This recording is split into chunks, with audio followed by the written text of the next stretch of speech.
So when we talk about all this, let's go back again to the development of before the discovery of penicillin. This is what the life. If you have any infection due to streptococci, aureus, S. aureus, or any of these kind of pathogens, there was no cure. Either the whole part of the body has to be cut down, amputated, or the person dies. You couldn't appreciate that in the classroom actually if you talk to the students, because none of us have seen those times. Today, everybody appreciate the role of a scientist because of this COVID pandemic. The kind of scene, the kind of time we are passing through, only the chemist and the biologist can come forward and save the universe. And this is where this branch of science plays its role. So if you look at that time, during 1930s and 40s, anybody who has the bacterial infection, these are the features. This is what we have. There was no cure. And if you ask a general knowledge question to the student, who discovered penicillin? Answer will always be Alexander Fleming. Because this is what it is written in the textbooks. Because this is what I teach to the student in class. And everybody agrees. Let me go back, teach you some of the historical background of the discovery of penicillin and contribution of the people who are never remembered. We all teach or we all know that the penicillin discovery was yet another accidental discovery.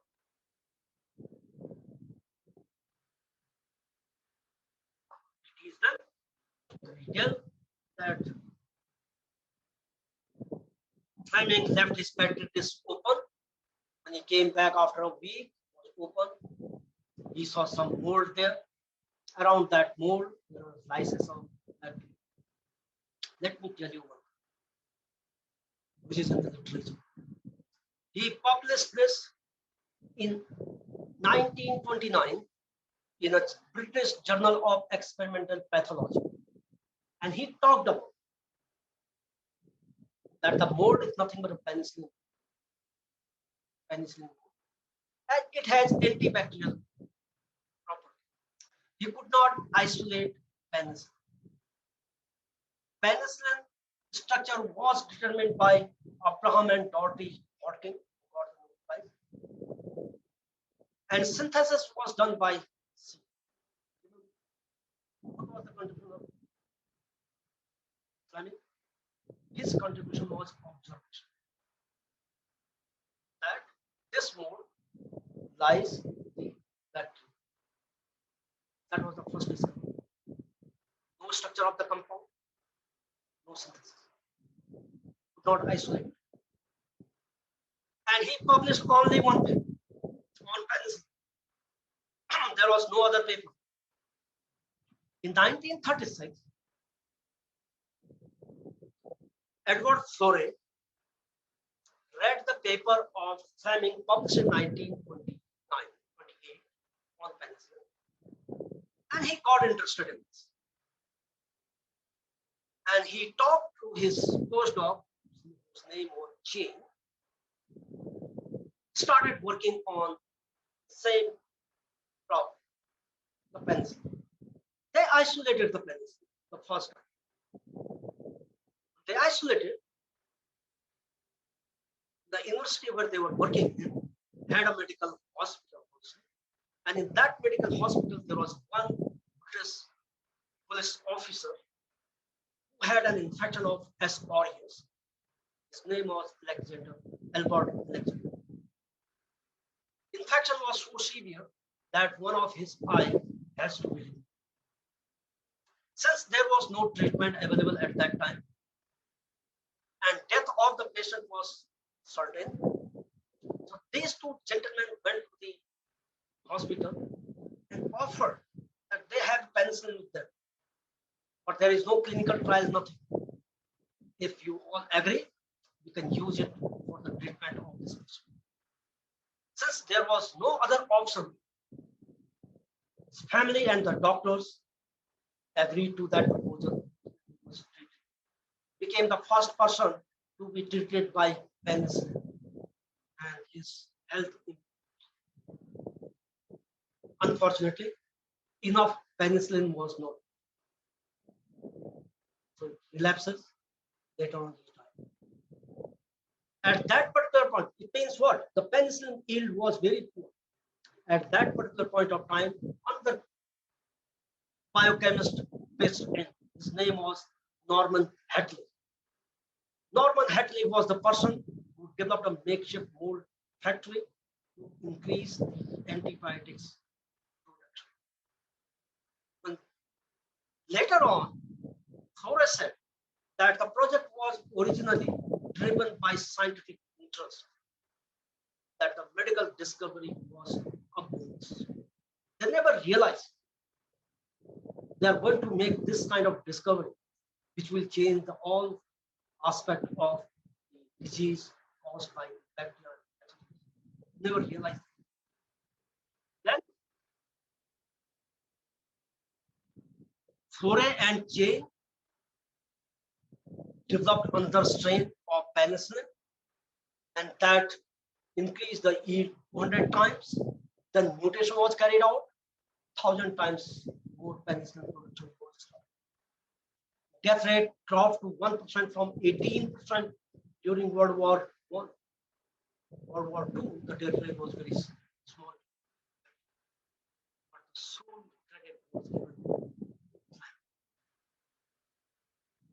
Nobel Prize was given to 3 people: Fleming, Edward Florey, and Jane. Norman Heatley was not. When I looked at it, what might be the reason, I came to know that Nobel Prize to the individuals cannot be given more than 3. So Norman Heatley was left, and nobody knows about Norman. When we talk about penicillin, even we don't teach our students about the contribution of Florey and Jane. Don't teach them. Why? Because we don't read the back literature. Whatever is written in the textbook, whatever we write, someone write, we copy.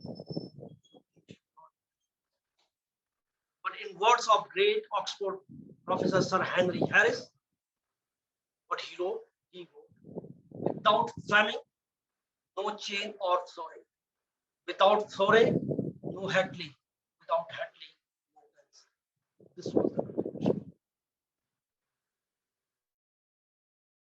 It was in 1990, after the 45-year discovery of penicillin. Heatley was awarded unusual distinction of honorary doctorate of medicine from Oxford University, the first given to a non-medical person in Oxford's 800-year history. Heatley got only 2 awards.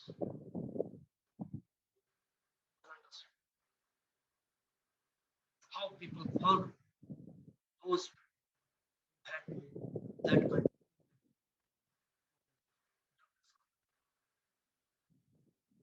It's because not proper reading, not proper writing or citing the work of people who actually were involved. Let me go one more example of that kind. Okay, this is the original petri dish picture of Fleming, what we talk about, and this is the treatment. Look at this baby infected with SRES, and after penicillin treatment, picture number 6, you can see how the so this was the impact of this discovery. Let me go to next discovery. That is what we call Artemisinin, malaria drug. It has affected the human race since the beginning. Still, it is very predominant in many parts of the world, and the more dangerous strain is Plasmodium falciparum. What happened in 1966, Chinese government started to investigate their natural issues, natural products for drug discovery. They screened about 2,000 Chinese herbs whose medicinal potential was recorded in their ancient textbooks, and 640 hits were identified, out of which one of the extract that was isolated from Artemisia annua, that is the plant, was very effective in treating the parasite growth. Unfortunately, it was non-reproducible. Means what? When you extract something and then you treat some of the parasite or try to kill the parasite, one time it is killing, another time it was not. They went back and read their ancient literature, and one of the books what they read was Handbook of Prescription of Emergencies, 1574 AD. In this particular line, what is written, a handful of quingal immersed with 2 liters of water, bring out the juice and drink it out. This is what it was. This line gave an idea to the scientists working on this project that the extraction may be of cold extraction. What they were doing initially, the hot extraction. So they did the cold extraction. Result was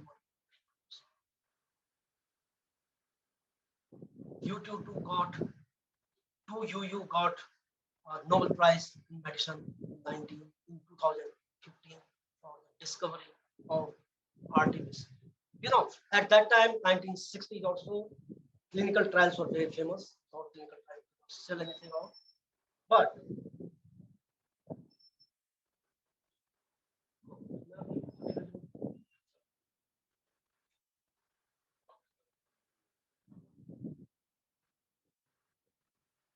okay, then what happened actually in China? Nobody, I mean, the Chinese government did not allow the clinical trials on human objects. This is the lady volunteers herself as a clinical candidate to test the molecules.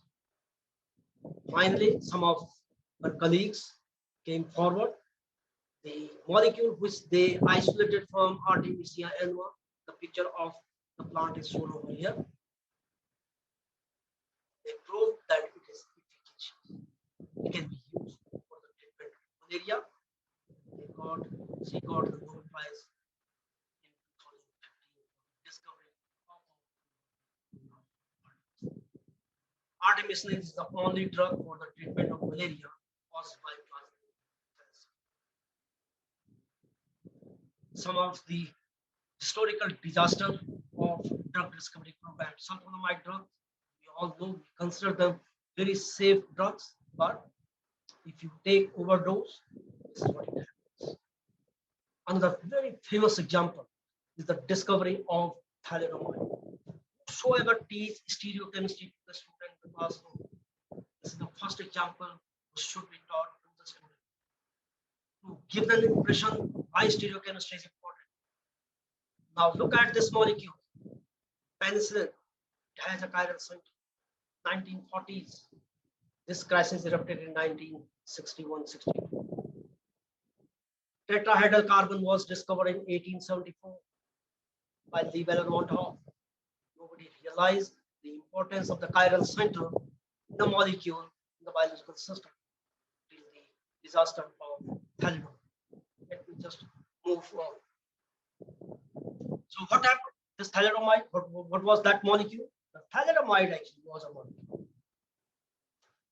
which was discovered by a German pharma company called in 1957, and it was sold to 40 countries across the globe. The use of this drug was treatment of morning sickness of pregnant and hailed as a wonder drug at that time. It was very effective. But after 5-6 years, when the data were collected, it has a very cost-effective. Any pregnant woman whosoever took this drug at that time,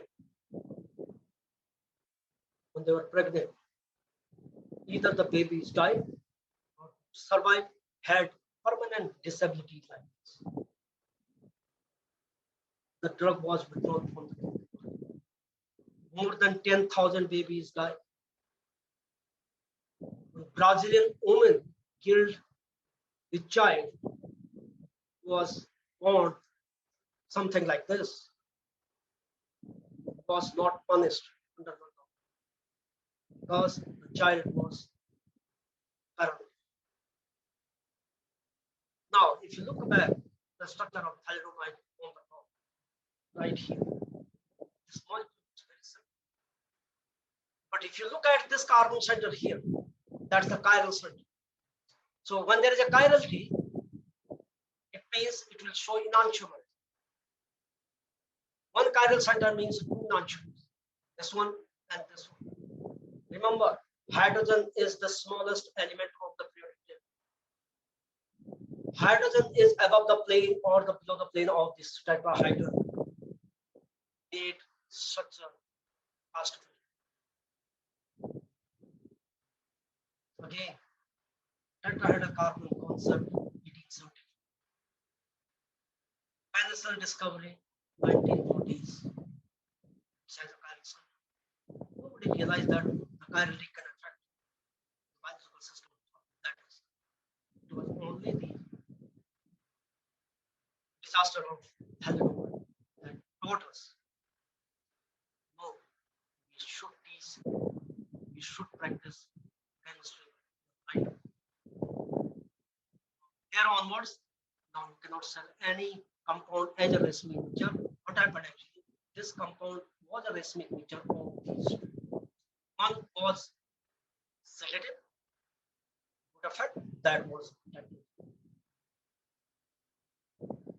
These are some of the pictures of thalidomide disaster. This was withdrawn finally from the market in 1962.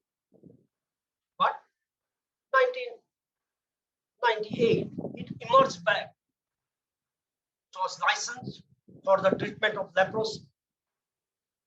WHO shows 99% patient improved significantly. Held again as a product. But what? You cannot give this to pregnant women or expecting women. These are some of the pictures how the treatment took place. Don't forget the important pictures. This is clear-cut differentiation of leprosy.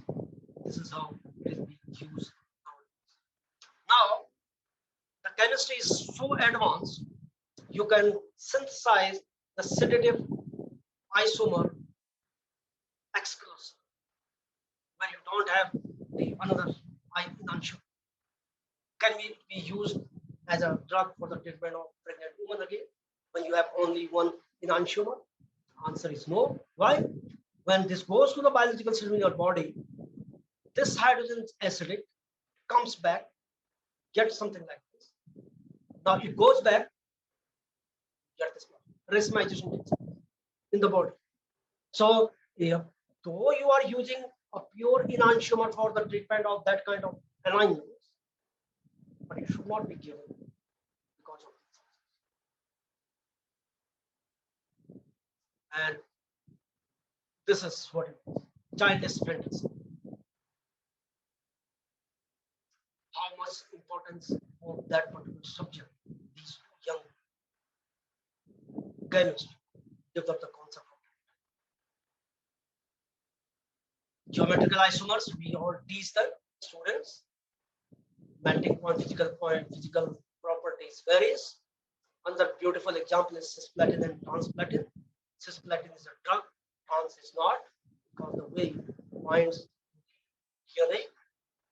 Why chemistry is so important? Look at benzoyl-thymidine, this molecule. Don't look at the structure as a whole. Just want to tell you.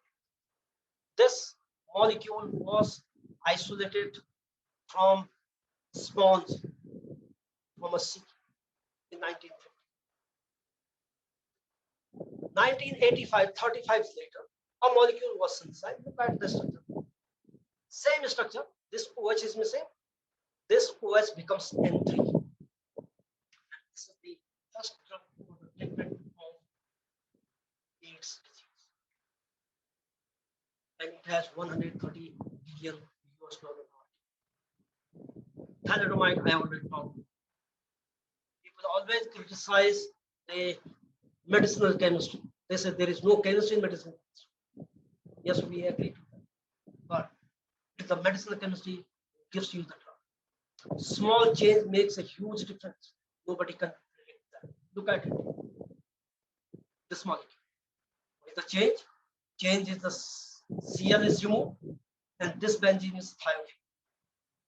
300 milligram twice daily was the dose. 1996, the molecule was invented. Now the dose level is 5 to 10 milligram. So you can understand how much gain there is made such kind of small changes. Across the larger impact on the human health. Look at 1900 expectancy. Life expectancy was about 23 years. This was the China. Look at here. This was 1900, 1950, 2000. Now the life is about average life in India is about 65. Japan is about 83. Credit goes to the development of chemical and biological sciences. This is where the chemist played on. And this is why chemistry should be taught all the time.